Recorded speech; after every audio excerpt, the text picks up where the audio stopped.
Yang selanjutnya itu pengenalan alat. Alat yang pertama itu ada skapel. Skapel itu merupakan sebuah lading tajam yang biasanya digunakan untuk tindakan operasi. Biasanya lading ini biasanya digunakan untuk mengisi kulit atau memotong jaringan dengan tajam. Yang kedua itu ada gunting jaringan. Gunting jaringan adalah gunting yang berbentuk runcing yang di ujung, yang dimana ini merupakan gunting medis yang berfungsi untuk memotong jaringan dalam tubuh. Yang ketiga itu ada gunting benang. Gunting yang berbentuk runcing di ujung bagiannya. Gunting ini hanya berfungsi untuk memotong benang serta mengangkat benang pada luka yang sudah kering. Gunting ini tidak bisa digunakan untuk memotong jaringan, hanya untuk benang. Selanjutnya ada gunting perban. Gunting perban adalah gunting yang memiliki sudut yang tumpul. Gunting ini hanya digunakan untuk memotong perban, tidak untuk jaringan serta tidak untuk memotong benang. Yang selanjutnya ada klem arteri.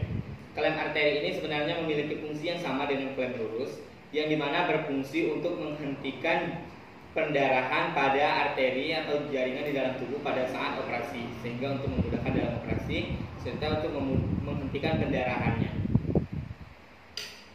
Yang selanjutnya itu ada klem kain duk. Klem kain duk ini berfungsi untuk mengisisi kain yang setelah didesinfeksi pada bagian yang akan dioperasi dan didesinfekasi menggunakan cairan kimia, lalu diselimuti dengan kain yang telah didesinfekasi dan disterilkan. Yang selanjutnya ada pemegang jarum. Pemegang jarum atau disebut dengan needle holder itu merupakan alat penjepit jarum sehingga memudahkan untuk memegang jarum dalam menjahit luka. Alat ini dilengkapi dengan kunci di bagian bawah sehingga untuk memudahkan dalam menjepit jarumnya pada saat penjahitan luka. Yang selanjutnya adalah pinset anatomi. Pinset anatomi adalah pinset yang bergigi di ujung. Itu biasanya digunakan pada saat untuk memegang jaringan pada saat operasi, atau juga bisa digunakan untuk memegang kasa atau kapas pada saat pembersihan luka atau operasi. Yang selanjutnya ada pinset chirurgis.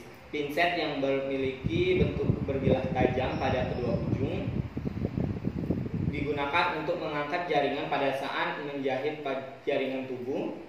Dan juga pinset ini memiliki bekas pada jaringan tubuh, sehingga memudahkan untuk sebelum dilakukannya tindakan insisi.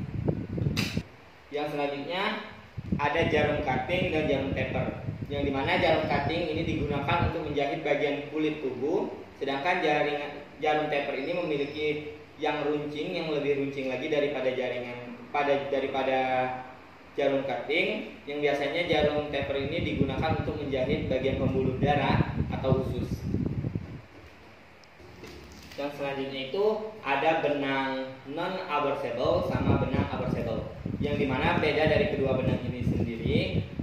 Kalau benang aversible itu pada saat dijahitkan luka, kita tidak perlu untuk melakukan pengangkatan benang pada saat luka kering, karena benang ini telah menjadi jaringan pada tubuh. Sedangkan kalau benang non-aversible itu biasanya kita saat luka kering atau sembuh sudah menutup, kita perlu melakukan pengangkatan benang lagi menggunakan gunting pengangkat benang tadi. Nah, pada yang di kali ini yang umum digunakan untuk benang aversible itu sendiri itu ada benang kromik, benang flame, sama kalau yang non aversible itu ada seal.